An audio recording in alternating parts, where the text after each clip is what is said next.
إن الحمد لله نحمده ونستعينه ونستغفره ونعوذ بالله من شرور أنفسنا ومن سيئات أعمالنا من يهده الله فلا مضل له ومن يضلل فلا هادي له ونشهد أن لا إله إلا الله ونشهد أن محمدا عبده ورسوله اللهم صل على سيدنا محمد وعلى آله وأصحابه أجمعين قال الله تعالى في كتابه العزيز بعد أعوذ بالله من الشيطان الرجيم يا أيها الناس اتقوا ربكم الذي خلقكم من نفس واحدة وخلق منها زوجها وبث منهما رجالا كثيرا ونساء واتقوا الله الذي تساءلون به والأرحام إن الله كان عليكم رقيبا ثم أما بعد Alhamdulillah summa alhamdulillah, kita bersyukur kepada Allah SWT kita dapat bertemu kali pertama pada tahun baru, tahun 2019,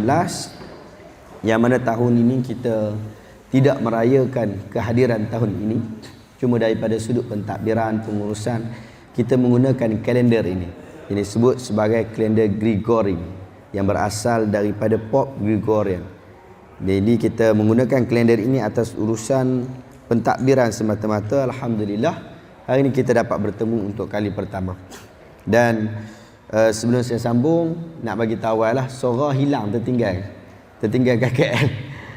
Jadi suara tu hilang, tapi dia duk pelan-pelan, duk makin okey sikit lah. Kemarin dulu dekat TV Hijrah, suara hilang, tapi cerita tajuk best tu, tension tu. Cerita perbualan Allah, dialog di antara Allah dan juga Nabi Musa. Allah Ta'ala rekod sebiji dalam Quran, dalam surah Qasas dan surah Taha. Cerita satu-satu, tapi masalah dia suara tak ada. Dah kali kata kat depa, stay tune, to be continue. Kita continue minggu depan lah, kita kata. Suara tu tak ada, jadi syok tu tak jadi syok sungguh kan. Jadi tapi boleh sampai, alhamdulillah. Jadi insya-Allah hari ni kita sambung balik pengajian kita daripada kitab Mukhtasar Syu'abul Iman. Daripada saya mula balik daripada Mesir dulu tahun 2013. Saya balik tahun 2013 tu, kita mula dah pengajian Syu'abul Iman dekat sini. Mula dah. Sampai lah ni lah. Sampai lah ni, daripada saya kata saya nak cetak buku ni, nak terjemahkan buku ni, sampai kita dah kata terjemah dah lah. Sebab buku ni masih belum ada di dalam bahasa Malaysia. Jadi kita terjemahkan, alhamdulillah. Cuma dulu kita pakai buku tebal, jadi lambat sikit lah. Kita pakai dia Majmu' Syu'abul Iman yang 9 jilid tu. Tapi cuma kemudian kita ringkaskan, kita ambil Mukhtasar Syu'abul Iman. Hari ini kita nak sebut berkaitan tentang Syu'abul Iman, bermula dengan Al-Hadi wa Thalathun, 31 daripada cabang-cabang iman. Kita ada 77 cabang iman. 77 cabang iman. Cabang iman yang ke-31, Al-Kaffarat Al-Wajibat Bil Janayat. Kita wajib untuk beriman dengan kafaratul wajibat bil janayat. Kafarah-kafarah yang telah diwajibkan apabila melakukan jenayah. Dia buat jenayah, dia buat kafarah. Yang ini disebutkan dalam pelbagai Al-Quran dan hadis. Tapi diringkaskan bahawa ada 4 hukuman di dalam Alkitab dan As-Sunnah, dalam Quran dan Sunnah, iaitu hukuman bunuh, hukuman zihar, hukuman sumpah, dan hukuman terpaksa berbuka puasa dalam bulan Ramadan. 4 jenis hukuman ni, ramai orang terlupa bahawa dia ada kafarah. Dia ada kafarah. Bila dia buat jenayah, 4 jenayah ni, dia ada kafarah. Iaitu hukuman dia bunuh. Bila dia bunuh orang, lepas tu orang tu, keluarga orang tu maafkan dia, maka dia kena buat kafarah. Ataupun dia bunuh orang tu, family dia tak maafkan, tetap dia kena buat kafarah. Tetap dia kena berpuasa selama 3 hari berturut-turut. Yang ni banyak orang terlupa nak buat. Kadang-kadang tak diingatkan. Kalau bunuh lagi lah. Macam-macam. Hukuman zihar. Hukuman zihar. Hukuman sumpah. Hukuman terpaksa berbuka. Zihar ni apa zihar? Dia kata barang bini dia sama macam barang mak dia. Dia macam tu. Yang tu istilah dia macam tu lah. Cuma para ulama bincang balik. Yang disebut zihar itu apakah maksudnya daripada sudut adat Arab. Orang Arab bila dia kata punggung kamu macam punggung mak aku. Bila dia kata macam tu maksud dia tak mau dekat bini dia dah. Tapi kita kadang-kadang puji bini kita. Lebih kurang macam tu. Bukan kita nak kata kat dia, tapi kita nak puji dia. Adakah sama hukum dia? Yang tu jadi perbincangan. Yang tu jadi perbincangan. Bahkan dulu ada bincang dekat negeri Perlis, saya tak tahu warta tak warta, tapi dibincangkan dekat fatwa berkaitan isu zihar ini. Istilah yang digunakan kemudian daripada sudut hukuman itu adakah sama? Istilahnya sama. Kita kata mata awak ni macam mata mak saya. Kan? Adakah sama macam mana orang Arab cakap? Jadi kesimpulan awal dalam perbincangan itu adalah tidak sama. Tidak sama. Tapi jika ia jatuh, maka perlu adanya kafarah. Demikian juga sumpah. Bila sumpah dia ada kafarah dan juga yang lainnya. Cabang iman yang ke-32 adalah bab al-ifa'u bil uhud. Yang ni kita nak bincang hari ni. Yang tadi itu dia ringkas saja. Yang ni kita nak bincang hari ni 32 daripada cabang iman. Bab al-ifa'u bil uhud. Menunaikan janji ataupun setia dengan janji. Bila dia kata aku janji untuk bagi sekian-sekian, untuk buat sekian-sekian perkara, maka dia mesti buat. Ini orang Islam, sifat dia macam tu. Sifat orang Islam adalah menunaikan janji. Cuma janji ni ada janji yang boleh, yang wajib ditunaikan, ada janji yang tak boleh ditunaikan. Pun begitu, bila dia tak boleh tunaikan, maka dia kena wajib kafarah. Kafarah. Macam yang tadilah, dia kata, contoh dia kata, aku tunggu kalau menang bola perlis ni, perlis lama tak menang. Menang bola perlis ni, aku telanjang muka macam tu. Ataupun aku daripada Kangak sampai Lok Stang tu, aku berjalan kaki. Yang tu syarak tak? Syar'i tak? Tak syar'i. Tapi bila dia berjanji tiba-tiba perlis menang. Tak tahu main ambil import orang baru apa semua ke, ataupun orang kalau perlis main-main ke. Tak tahu mana-mana kan. Tiba-tiba menang. Maka dia tak boleh tunaikan janji tu. Walaupun asal dia dah janji. Dia tak boleh sebab bercanggah dengan syarak. Dia tak boleh buat. Tapi dia kena kafarah. Dia kena kafarah. Macam tu juga benda yang syar'i tapi dia janji salah. Sebab janji ni tidak disarankan ditetapkan waktunya. Contoh dia kata dia bernazar sebagai contoh. Dia nazar secara spesifik. Aku kalau anak aku demi Allah, disebut nazar ni dia tak boleh kalau tak ada demi Allah. Demi Allah dengan nama Allah, kalau anak aku dapat stam muntah semua. Kan baru-baru ni budak-budak kita dapat keputusan stam kan 2-3 hari lepas. Dapat muntah semua. Semua dapat A. Aku akan buat kenduri hari Isnin. Buat kenduri hari Isnin, tumbang 2 ekor lembu. Mai tengok betul jadi. Duit tak ada. Mana boleh nak pergi tumbang 2 ekor lembu? Patut dia kena tumbang ni 2 ekor lembu pada hari Isnin. Tapi disebabkan dia tak boleh buat benda tu, dia kena buat kafarah. Dia kena bayar kafarah.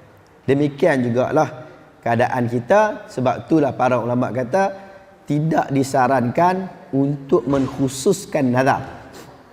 Khusus nazar ataupun khusus sumpah, jangan khususkan. Kalau khususkan, takut tak dapat tunai. Allah Ta'ala sebut dalam surah Al-Ma'idah, wa aufu bil uqud, dan sempurnakanlah Uqud ni akad.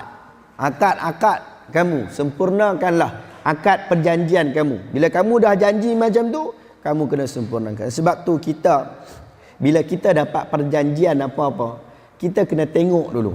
Kadang-kadang kita terlepas.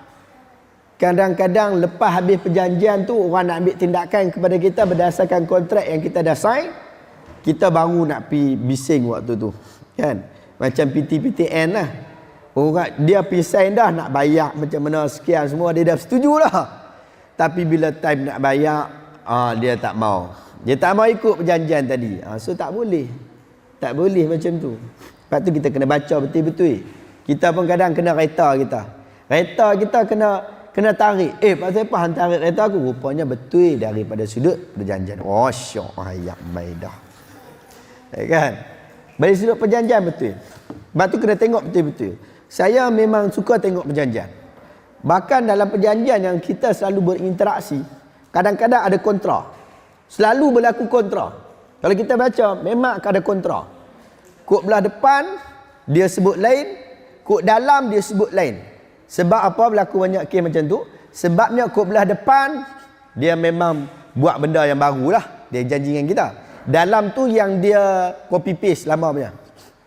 Yang dia lama punya. Yang dia berjanji kita depan. Jadi ada kontra kat situ. Mana satu yang betul? Saya ambil mesin baru ni. Mesin tu dia kata, depan ada stapler. Sekali dengan stapler. Dalam tak ada. Dia kata stapler bayar sendiri. Kan kontra. Nak pakai yang mana satu? Sedangkan ini satu perjanjian. Sign semua muka surat. Kan? Depan dia kata bayar 2 sen. Dalam dia kata bayar 4 sen. Depan dia tak bagi tahu habis bila. Dalam dia bagi tahu, yang ni selalu berlaku. Dalam dia bagi tahu habis dalam tempoh 9 tahun, tetapi jika belum lengkap 9 tahun akan ditambah secara automatik selama 1 tahun. Kalau nak tak bagi tambah sebelum habis tempoh 9 tahun, dalam 6 bulan sebelum tu hantar surat.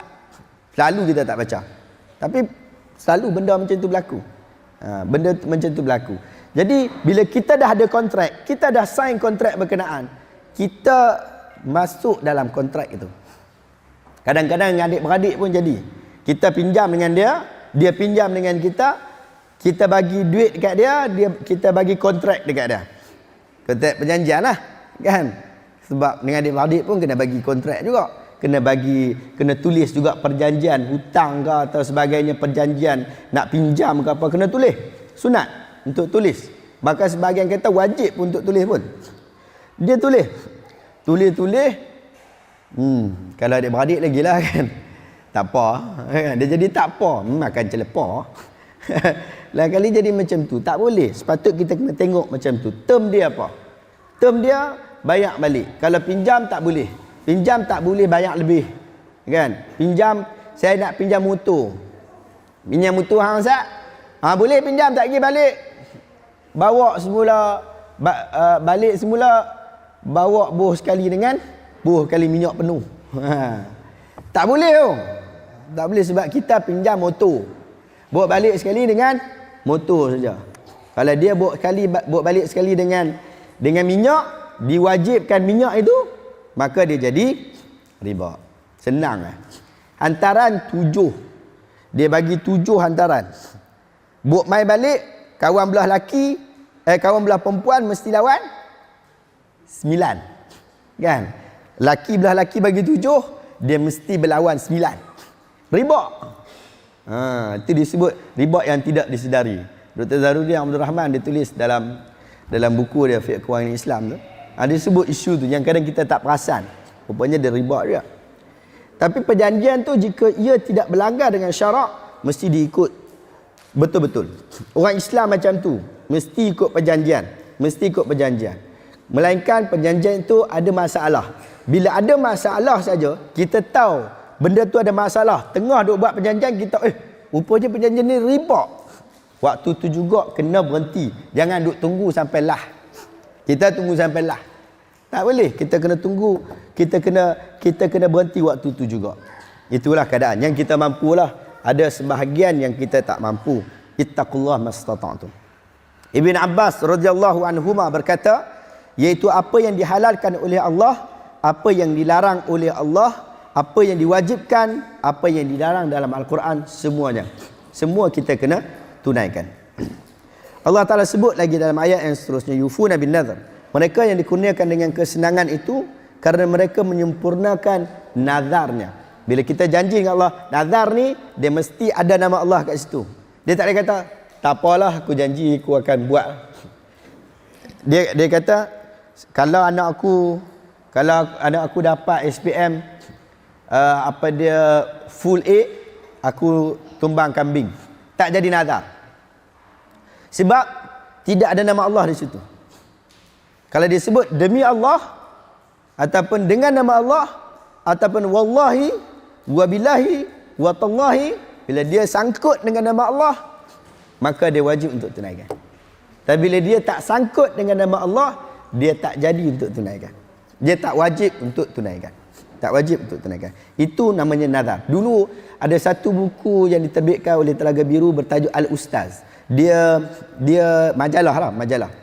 Ada perbincangan yang best tu berkaitan tentang menggunakan nama Allah. Maksud dalam bab nazar dan sebagainya. Perbahasan dalam majalah tu daripada awal sampai akhir cerita pasal yang tu saja. Cukup bagus kalau tuan-tuan dan puan-puan dapat. Cuma tak tahulah jualan buku tu sampai lah ni okey tak? Bismillah. Allah Ta'ala berfirman lagi, sebut berkaitan tentang orang-orang yang beriman. Wa minhum man ahadallah, surah Taubah. Di antara mereka ada yang telah membuat janji-janji dengan Allah. An-Nahlu ayat 91. Wa aufu bi ahdillah idza ahadtum. Sempurnakanlah janji-janji yang kamu telah buat kepada Allah. Idza ahadtum, apabila kamu telah buat janji. Wala tanqudul aiman ba'da taukidiha.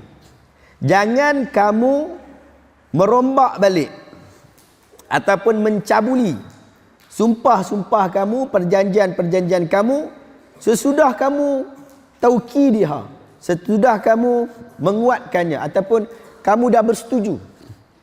Kamu dah setuju untuk buat benda tu, maka jangan kamu abaikan. Jangan kamu cabuli perjanjian itu. Mencabuli perjanjian daripada sudut kemanusiaan, ia bercanggah. Apatah lagi daripada sudut adat kemanusiaan, adat keislaman. Islam kita tu ajak untuk kita tunaikan janji. Maka kita tunaikan janji. Walaupun nampak kadang-kadang tu, kalau aku tunaikan janji ni nampak macam bodoh aku ni. Tapi disebabkan kita mengambil wajah agama, mengambil pendirian agama berbanding diri kita sendiri, maka kita mesti menunaikan janji kita. Ada seorang datang, dia message saya lah, tapi dia nak tanya saya lah. Dia kata dia ada duit 350,000, duit pencen ke apa, duit KWSP ya, 350,000. Kawan dia datang, kawan dia nak pinjam. Kawan dia nak pinjam untuk labu, untuk dia nak ambil projek daripada Amerika tu dengan modal 350,000. Lepas tu dia janji, kawan tadi janji untuk, dia kata nanti dah dapat, nanti 350,000 tu dah aku dapat untung semua, aku akan bayar balik dekat hang 500,000 dengan 5% saham syarikat. Oi, 5% saham syarikat besar. 5% saham syarikat dan bagi jawatan lagi dalam syarikat. Dia tanya ustaz, boleh pakai tak boleh pakai ni? Sebab ustaz sebut riba. Nampak gaya macam saya punya ni riba. Nampak gaya, tapi saya tak tahu lah. Sebab dia dah bang, dia kata dia nak guna duit tu, nak bayar loan kereta adik ipar dia. Dia nak bayar, dia nak bagi anak beranak dia pi umrah. Weh, banyak. Waktu nak dapat dah ni. Tuan-tuan rasa riba atau riba? Riba. Kan? Bukan riba sembunyi, riba jelas kan? Riba yang tak susah berkira. Iaitu bagi pinjam 300,500, dapat apa dia 500. Yang tu riba. Sebab pinjaman. Kalau dia kata, ni kita nak buat bisnes ni. Kita nak bincang ni nak buat bisnes. Aku nak tawar dekat hang, aku nak tawarkan saham 5%, tapi hang kena buat pelaburan awal dulu 350. InsyaAllah dengan 350 ni hang dapat 5% ni, dan juga lebihan daripada tu aku akan bayar kat hang 500,000. Yang ni bukan pinjaman, yang ni perniagaan, bisnes. Mungkin dia akan dapat 500,000 tu, mungkin dia tak dapat. Betul tak? Sebab ini meniaga. Meniaga ni kalau kita kata janji dapat, yang tu bukan meniaga, itu MLM. MLM ni dia bulan bintang. Bagi RM5 dapat 5 juta. Itu MLM. Yang tu dia gila dia punya. Tak betul tu. Too good to be continue. Too good to be true. Kan? Apa dia terlalu nampak bagus sangat. Jadi dia buat pelaburan okey. Sebab wa halallahu al-bai' wa harram riba. Allah Taala telah menghalalkan jual beli dan mengharamkan riba. Sekalipun jual beli dengan riba tu nampak macam lebih kurang. Kita dapat modal kos kita RM2 saja. Tapi kita jual RM10. Kadang jual sampai RM20, kadang sampai RM200. Modal RM2 je. Nampak lebih daripada situ. Nampak macam riba juga. Memang riba. Dari sudut bahasa, isunya riba lah. Maksudnya bertambah lah. Bertambah lah. Riba ni tambah. Bertambah lah. Tapi yang ni meniaga. Bila meniaga, ia dibenarkan. Tapi kalau bagi pinjaman, ini asal hati budi. Kita memang bagus. Hati kita bagus. Macam takaful lah. Takaful ni hati kita bagus. Tu yang kita ambil takaful. Tapi kalau kita ambil takaful dengan kepentingan peribadi kemudian, yang tu tak jadi takaful. Sebab tu kempen takaful tu tak kena. Bayangkan kalau awak mati nanti, macam mana nak pinak awak nanti. Tu kempen tu tak kena tu. Kempen tu tak kena. Tu kempen insurans nyawa tu. Salah. Jadi macam tu keadaannya. Jadi bila kita dah janji, kita kena tunaikan. Surah An-Nahl ayat 91.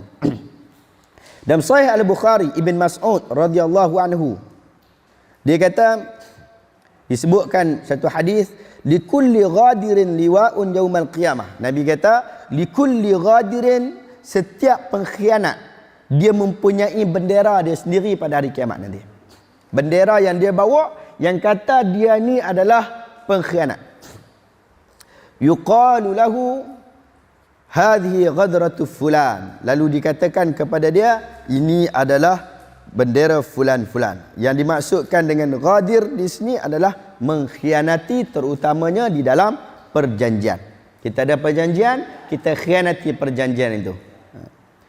Hadis daripada Abdullah bin Amr di dalam Sahih Bukhari dan juga Muslim. Arba'un man kunna fihi kana munafiqan khalisan. Hadis ini Sahih Bukhari dan juga Sahih Muslim. 4 jenis golongan. Man kunna fihi, siapa yang termasuk dalam kategori itu, kana akan jadi munafiqan khalisan.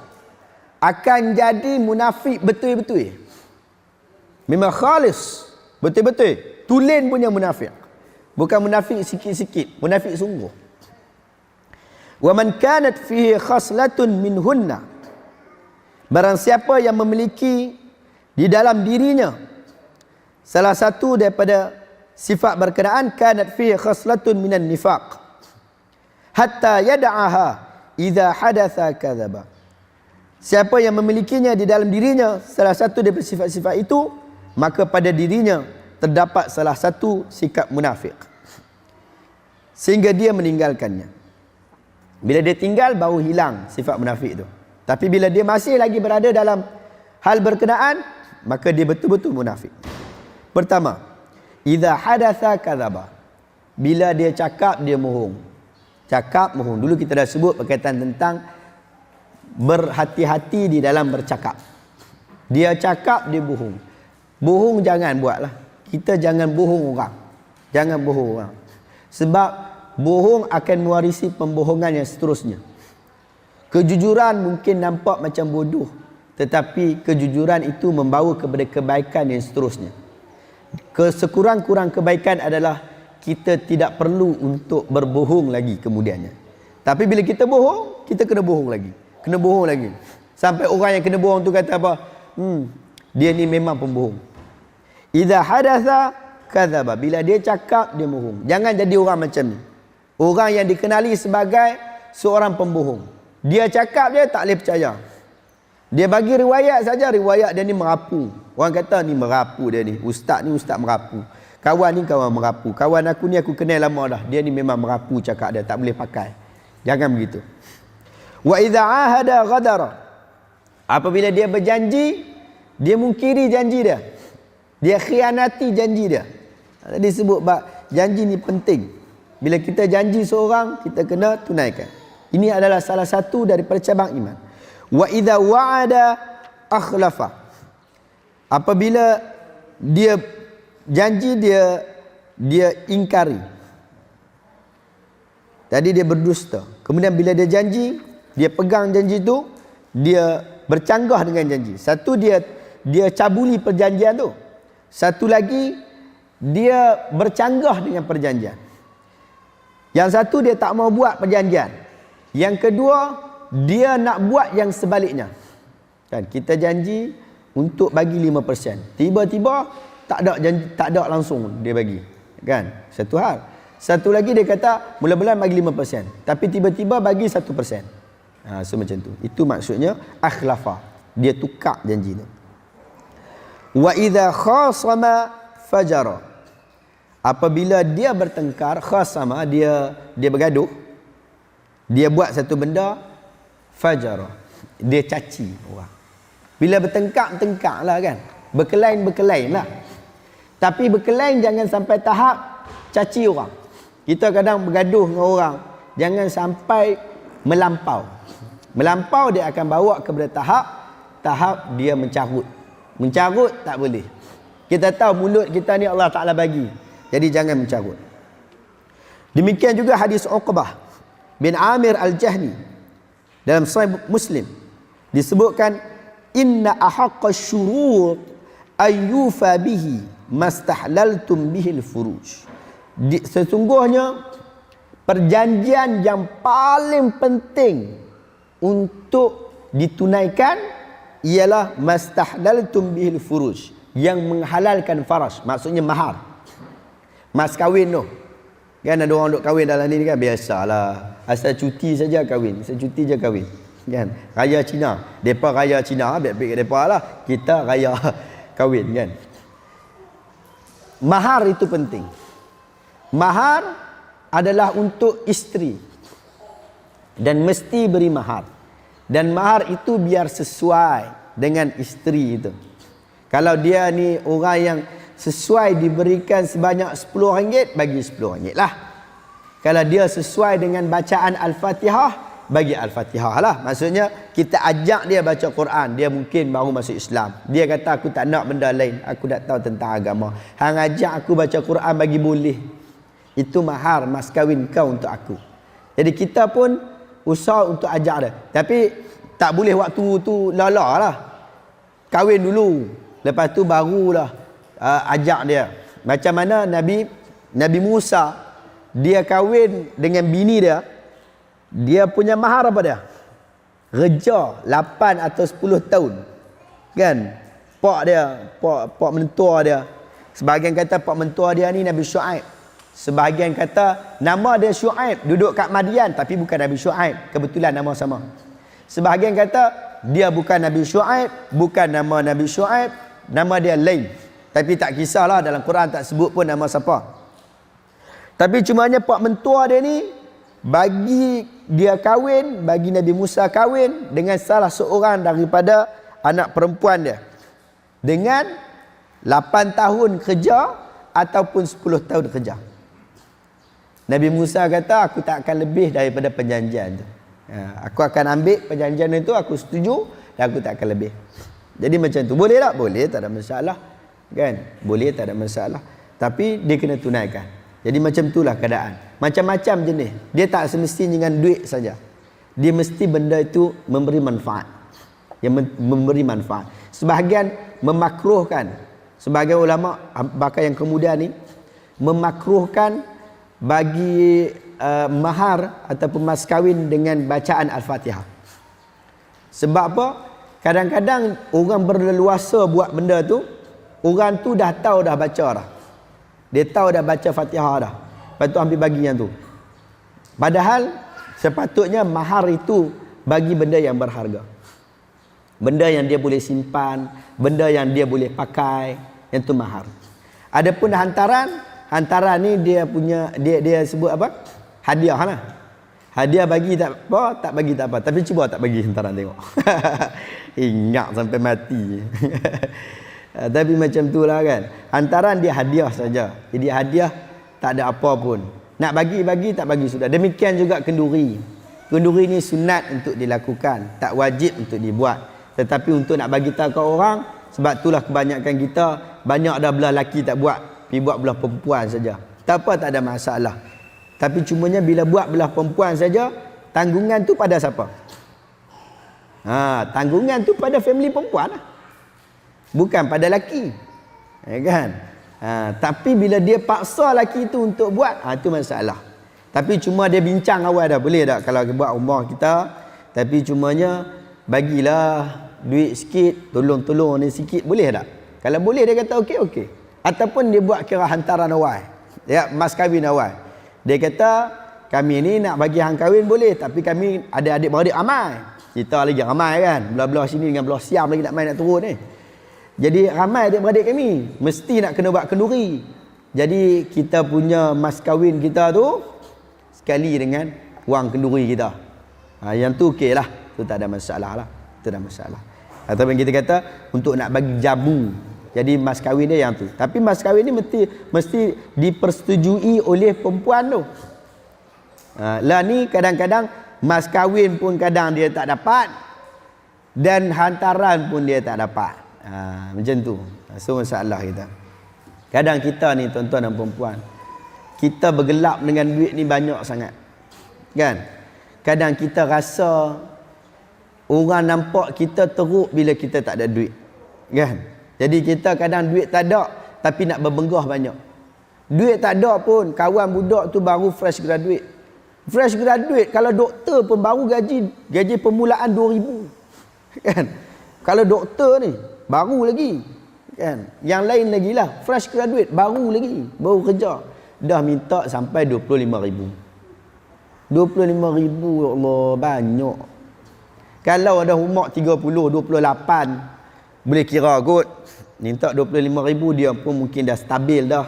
Kerja pun dah ada. Kerja pun dah okey. Dia memang simpan duit awal dah.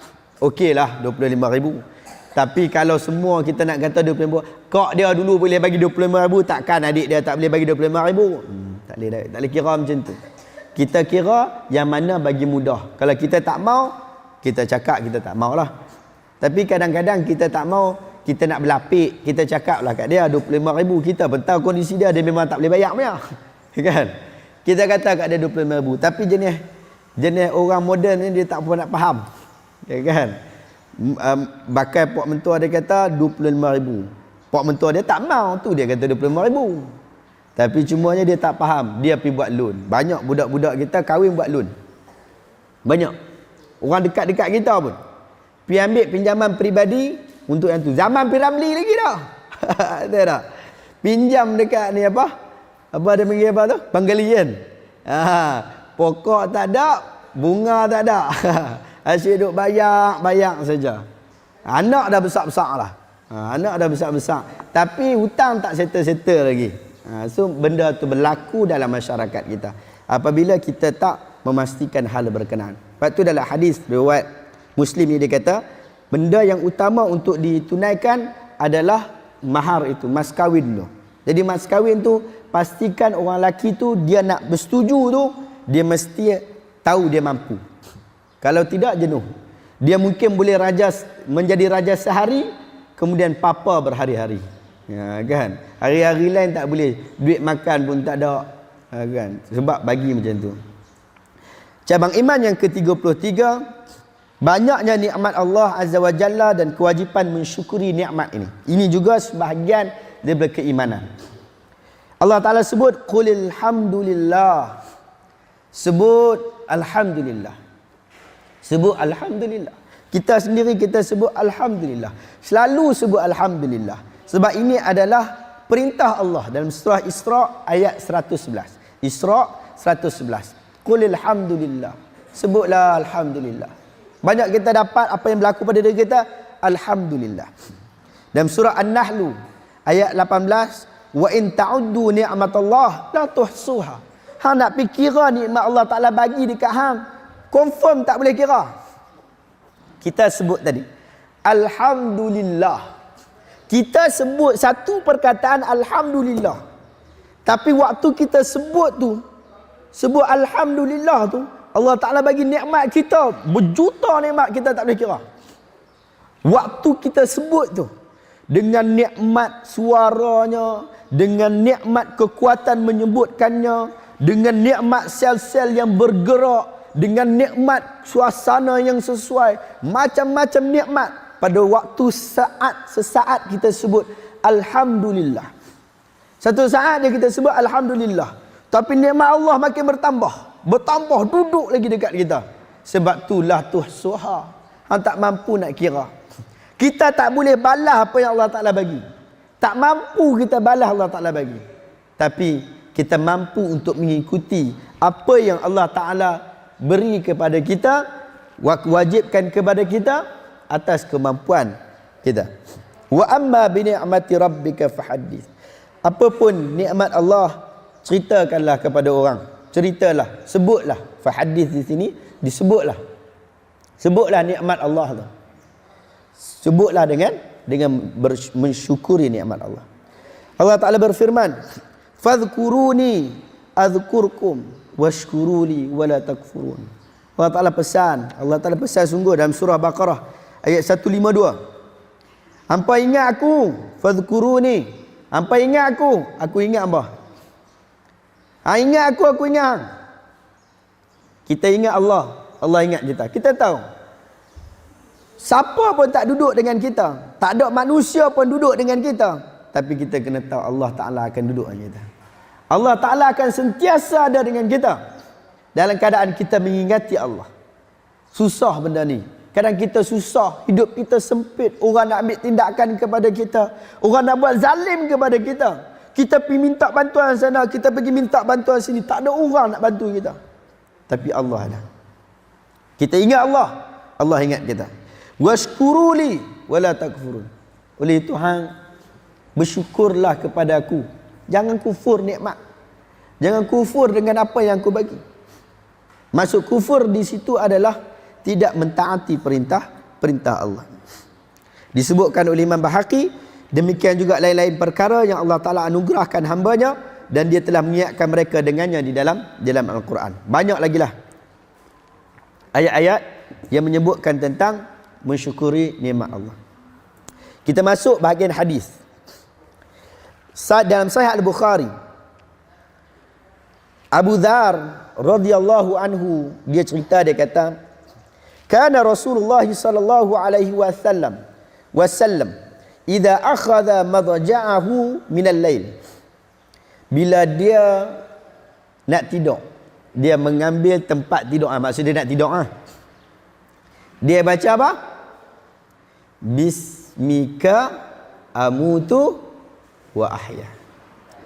Aku sebut namamu, aku mensyukuri nikmatmu, keranamu aku hidup, keranamu aku mati, keranamu juga aku hidup. Wa idza staiqadha, bila dia bangkit, dia baca apa? Alhamdulillahilladzi ahyani ba'dama amatani wa ilaihi nusyur. Alhamdulillah. Sebab tidur ni macam mati. Kita kalau tidur, waktu subuh dah masuk, sampai habis waktu subuh, kita masih tidur lagi. Kita tak larat, kita tak dan, tak bangkit, maka kita tak dikira berdosa. Bangkit, bangun, solat. Ataupun dalam mazhab Syafi'i, boleh lewatkan, tak apa. Tapi cuma kalau kita boleh bangkit terus solat, itu lebih baik. Tapi cumanya begitu. Sebab dia tidur. Tidur ni kira mati sak lah. Mati atas muka bumi. Sebab tu Nabi sebut kepada orang-orang Yahudi di Madinah. Nabi kata waktu Nabi dakwah mereka, Nabi kata, kamu ini nescaya confirm nanti kamu akan mati dan kamu akan dibangkitkan semula seperti kamu tidur dan kamu bangun daripada tidur. Bangkit tu macam baru bangkit tidur. Macam mana keadaan? Kita mengalami macam-macam peristiwa, tiba-tiba kita bangun. Oh, rupanya aku tak duduk pada alam nyata. Aku duduk alam yang lain sebelum itu. Macam itulah keadaan. Nabi sebut, Alhamdulillahillazi, maha suci engkau ya Allah, yang hidupkan aku setelah engkau mematikan aku. Akhirnya nanti aku akan balik kepada engkau, wa ilaihin nusyur. Aku akan balik kepada engkau semula. Yang tu kita kata. Suhaib radhiyallahu anhu dalam Sahih Muslim, dia kata satu hadis yang saya cukup suka. Sebab hadis ini sangat penting. Waktu saya pergi ada misi bersama dengan sahabat-sahabat di misi banjir Johor. Lapar ni, saya duit tak ada. Dengan kawan-kawan pun duit tak ada. Tapi kita pergi dengan pakcik-pakcik daripada Materi tu, Tunjung kan. Duduk tu kita kata ada banjir dekat Johor, Batu Pahat waktu tu. Kita pergi. Duit memang tak ada, makan pun tak ada apa sangat, tapi kita pergilah, kereta, minyak semua ada. Jadi pergi perjalanan. Sampai dekat tempat tu, tempat pengumpulan tu, pengumpulan sukarelawan, Abduh kan, Cikgu Abduh kan, Materi tu. Abduh tu dia dah sampai awal lah, dia tim awal. Dia sampai dekat situ, dia masak Maggi. Tapi dia sampai, dia kata, dia sebut hadis ni. Dia sebut hadis ni. Abduh tu kan duk berjalan, naik puncak bukit, turun bukit, minum air gas. Betul-betul minum air gas lagi. Tapi cuma macam tu keadaan dia. Kami sampai dalam perut lapar ni. Saat kami sampai saja di situ, dia sebut hadis ni. Sebab tu saya suka Materi ni, tuan-tuan pun mungkin sebagian suka. Kan? Sebab dia ada program dia. Budak-budak kita ada kadang-kadang tukang sapu sampah, sembang dengan dia. Boleh cerita bab iman, boleh cerita bab takut kepada Allah. Budak-budak tingkatan 1, tingkatan 2, kadang-kadang dia boleh bagi ceramah, dia boleh bagi penyampaian. Kita suka benda macam tu.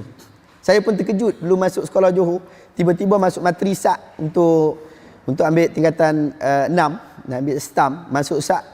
Oh, ada manusia macam ni. Jumpa budak-budak Kemboja jalan-jalan sambil baca Quran. Kan? Rasa syok, suasana ni syok. Jumpa pakcik tu, pakcik boleh cakap, dia tanya iman kita macam mana hari ni. Bersembang, padahal dia bukan the background pengajian Islam pun. Kadang bahasa Arab pun tak erti sangat. Tapi dia boleh sebut hadis. Dia boleh baca ayat Quran. Dan dia faham yang tu. Dia faham sungguh yang tu. Syok kita. Sampai dekat Batu Pahat tu, dia mengingat tempat Agung Badak apa tu, kawasan tu. Dia kata, dia sebut hadis ni. Hadis ni riwayat Muslim. Ajaban li amril mu'min. Inna amrahu kullahu khair. Wa laysa zalika li ahadin illa li mu'min. In asabathu sarra'u syakara. Fa kana khairul lah. Wa in asabathu dharra'u sabara. Fa kana khairul lah. Dia kata, Nabi sebut ajaib urusan orang mukmin. Urusan orang mukmin ni ajaib. Pelik daripada orang lain. Ajaib sungguh. Inna amrahu kullahu khair. Benda apa yang berlaku pada diri dia, semua bagus saja. Semuanya bagus untuk diri dia. Bagus saja. Walaysa zaka li ahadin illa lil mu'min. Benda ni tak berlaku kepada semua manusia. Dia hanya berlaku kepada orang mukmin saja. Mukmin. Hadis ni sebut mukmin, dia tak sebut Islam. Dia sebut mukmin. Orang yang betul-betul beriman kepada Allah, betul-betul ikut apa yang dia bawa oleh Allah dan juga Rasul. Mukmin. In asabathu sarra'u syakara. Bila dia dapat benda yang dia suka, benda yang dia boleh berseronok dengannya, dia bersyukur kepada Allah. Dia dapat benda yang dia suka, dia bersyukur kepada Allah. Fakana khairallah. Itu bagus pada dia. Wa in asabathu dharra, kalau dia dapat satu benda yang musibah pada diri dia, menyusahkan diri dia, dara, benda yang menyakitkan diri dia, penat diri dia, dia sabar. Fakana khairan lah. Benda tu bagus untuk dia. Kita penat ni, berjalan jauh daripada sini sampai sana, berhenti R&R, orang makan, kita minum air pipe ya. Duit tak ada sungguh. Pergi sampai dekat situ, dia sebut hadis ni, hilang penat. Makan Maggi tu rasa sedap sungguh. Sebab baca hadis ni. Lepas makan Maggi terus kena pergi buat kerja. Kan? Terus pergi buat kerja. Tapi ya Allah, begitu keadaan dia. Begitu keadaan dia. Ajaban li amrul mu'min. Ajaib urusan orang mukmin. Semua benda yang berlaku pada diri dia, mungkin dia rasa, oh penatnya aku. Mungkin dia rasa, oh susahnya aku. Tetapi bila dia tahu bahawa dia adalah mukmin, maka ini adalah baik. Dia bersabar kepada Allah. Maksud bersabar, dia tidak melampau. Dia tidak kata, Allah aku penat jalan ni, takkan Allah Ta'ala tak bagi nikmat banyak-banyak ni. Aku dah salat daripada kecil sampai ke besar, susah juga aku. Kan? Buat apa aku salat kepada Allah Ta'ala, Allah Ta'ala tak tengok kepada aku. Ini tidak sabar. Sabar bukan senang. As-sabru ala sadmati ula. Sabar yang paling utama sekali adalah sabar pada hentaman pertama. Kita kena satu benda tu, kita kena sabar tu. Susah nak sabar ni, cakap cukup senang. Tapi bila kita duk mengaji sampai tahap kita kena hentaman yang teruk itu, yang penat tu, sakit itu, yang mungkin bila kita bagi tahu dekat orang tak tahu. Kita kata aku tak ada duit ni. Orang tak faham. Kita tak ada duit. Kita kata, oh aku sakit ni, aku penat ni. Orang tak faham aku sakit, aku penat. Orang tak faham. Tapi kita faham benda tu. Bila kita duk mengaji, sabar. Allah Ta'ala mudah urusan kita. Duk ingat balik apa yang kita duk bagi tahu ke orang. Kita duk ajak orang. Macam tu. Jadi kita tahu, oh sabar. Jangan melampau. Biar orang buat zalim kepada kita, kita tak terima orang buat zalim kepada kita. Kita tak terima. Kita tak nak orang buat zalim kepada kita. Tapi kita juga tak nak kita zalimi orang. Jangan sampai satu tahap kita menzalimi orang. Sebab tu hadis tadi yang sebelum ni kita sebut, sampai satu tahap orang itu dia tak sabar, dia maki orang. Itu ciri orang munafik. Dia maki orang. Oh, maki orang, benda senang. Kadang-kadang maki sebab orang tu maki. Dia maki aku boleh, takkan aku tak maki dia tak boleh. Oh jangan. Dia buat zalim kat kita. Kita jangan buat zalim dekat dia. Kita tak terima dia maki kita. Tak terima. Tapi cuma pun begitu, kita tak boleh maki dia balik. Benda buruk, mana boleh dia balas dengan buruk. Nanti kita dengan dia sama dengan saja. Kan? Kalau sama dengan, berbezalah. Kalau dia tumbuk kita, kita tumbuk dia balik, tu lain cerita lah. Kan? Dia, itu berlawan. Pada hal ini Al-Bahaqi berkata, ada satu hadis, bukan hadis, satu syair pada Qadhi Iyad. Dia syair, dia kata, "Idza kunta fi ni'matin far'aha, fa innal ma'asi tuzilun ni'am." Jika engkau dalam kenikmatan, maka beringatlah. Sedaklah kamu bila dapat nikmat, kamu kena sedak. Kerana sesungguhnya maksiat itu akan menghilangkan rasa nikmat. Bila kita dapat nikmat, kita mesti sedar bahawa aku dapat nikmat daripada Allah. Allah bagi aku nikmat, Allah Ta'ala bagi aku bini, Allah Ta'ala bagi aku suami, Allah Ta'ala bagi aku anak-anak, Allah Ta'ala bagi aku rezeki, Allah Ta'ala bagi aku penginapan, Allah Ta'ala bagi, kita kena sedar. Tapi bila kita buat maksiat, maksiat itu akan menghilangkan fikiran kepada nikmat tadi. Yang ni syair lah, syair. Idza kunta fi ni'matin far'aha fa innal ma'asiya tuzilun ni'am. Demikian juga As-Sirri, dia syair juga, dia kata asyukra ni'matun wa syukru 'ala ni'mati ni'matun ila an la yatanaha syukra ila qarari. Dia kata syukur itu adalah satu nikmat. Kita ucap syukur itu adalah satu nikmat. Wa syukru 'ala ni'am, mensyukuri terhadap nikmat itu juga adalah nikmat. Kita dapat menyebutkan syukur, itu adalah nikmat.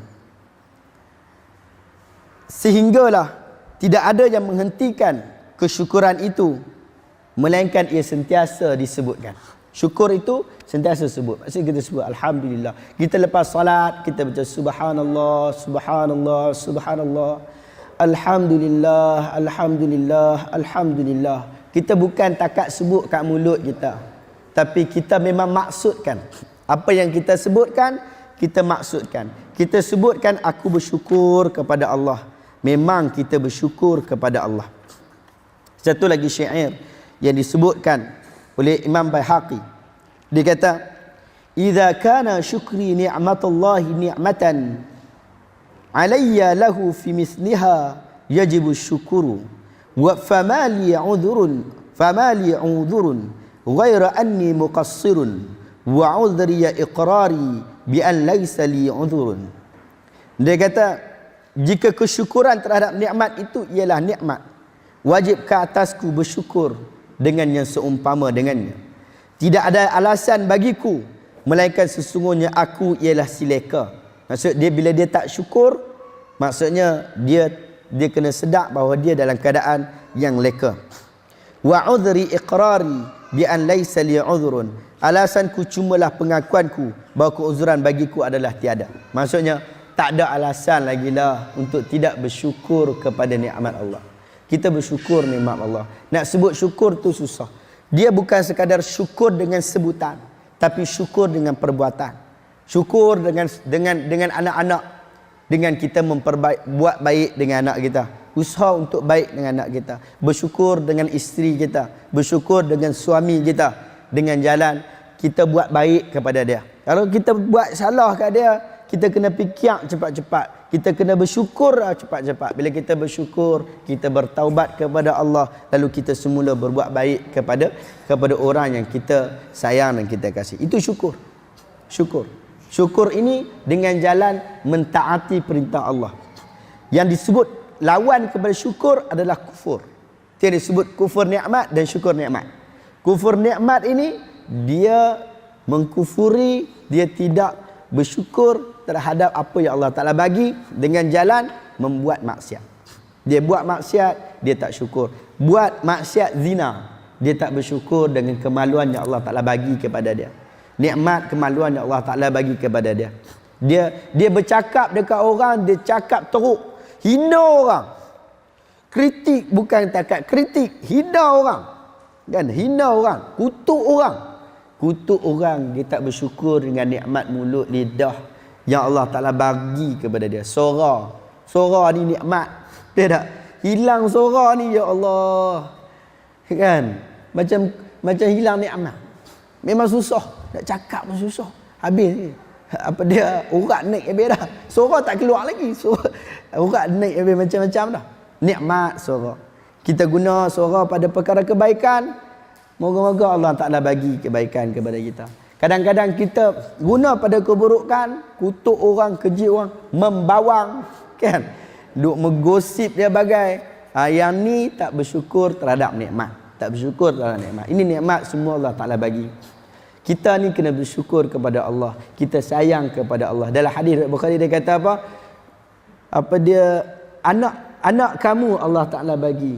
Isteri kamu Allah Ta'ala bagi. Pasangan kamu Allah Ta'ala bagi. Hidup kamu, makan kamu, semua Allah Ta'ala bagi. Jadi bagaimana kita tidak bersyukur kepada Allah? Betul tak? Kita tak sayang kepada Allah. Kita kalau sayang Allah, dengan jalan kita syukur dan kita mentaati perintah Allah. Ya, tak mau buat zalim kepada orang. Jangan buat zalim langsung kepada orang. Kita kena jaga diri kita. Kita mungkin tak boleh jaga orang lain. Kadang-kadang anak kita, kadang-kadang adik-beradik kita pun kita tak mampu nak kawal. Walaupun dia dekat dengan kita, dekat sungguh pun. Tapi kadang-kadang sampai setahap kita tak mampu nak kawal dia. Tapi percaya satu benda, kita memang mampu kawal diri kita. Kan? Bila kita mampu untuk kawal diri kita, kita kena kawal diri kita daripada melakukan perkara maksiat. Kerana melakukan perkara maksiat tanda tidak bersyukur kepada Allah. Kan? Tanda tidak bersyukur kepada Allah. Jadi macam tu. Moga-moga ada sedikit perkongsian kita pada pagi tengah hari ini ada kebaikan. Tentu ada soalan. Nak tanya, nak pergi tambah sikit ya. Tambah sikit boleh. Bab ni bab umum kan. Nak pergi tambah ustaz, saya dengar ada satu ustaz sebut berkaitan tentang syukur juga. Saya nak pergi tambah sikit, boleh ustaz? Boleh, tak ada masalah. Tambah, faddal.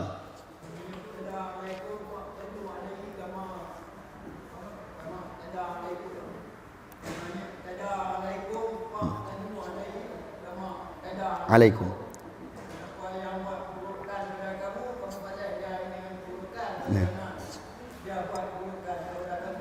Macam mana pula? Macam mana tuan? Ayat tu macam mana pula nak masuk dia tu?